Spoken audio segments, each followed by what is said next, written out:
As you may have guessed, whip stacking is a tactic used to boost summoner damage by utilizing multiple whips at a time. It is frequently used by more experienced summoners during boss fights to squeeze out the most damage possible. Each whip has its own unique lingering effect, ranging from straight on tag damage to free minions or on hit explosions, and thus Terraria summoners have learned to make the most out of their only active weapon.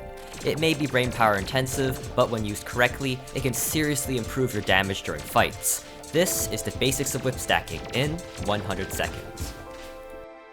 Whip stacking essentially stacks two ways and is highly dependent on what minions you choose to use.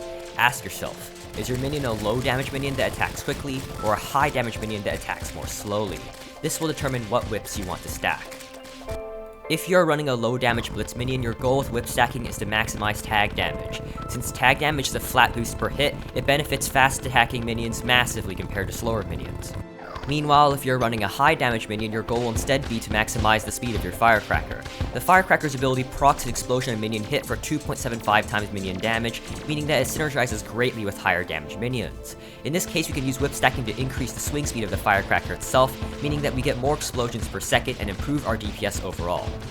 So, let's say you're in early hard mode and you choose the Blade Staff as your minion. The Blade Staff is the epitome of rapid low damage attacks given its base damage of 6, so we would absolutely choose to stack tag damage on this one.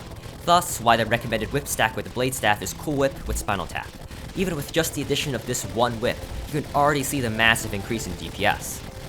On the opposite end, let's look at something like the Desert Tiger. The Desert Tiger is a single minion that stacks damage with minion slots, so it is absolutely a high damage minion. Despite being post-Montera, Firecracker is still optimal for damage. In this case, stacking Firecracker with the speed stacking whips Durendal or Dark Harvest is advised, massively increasing your explosion rate. Of course, there's more to it than just this, but this is the basic gist of it. You can obviously have the option to stack more than 2 whips many times as well, if you can. If you want to look at a few suggested whip stacking regimens by minion, you can look at Jason's class guide linked in the description below. And that's whip stacking in 100 seconds.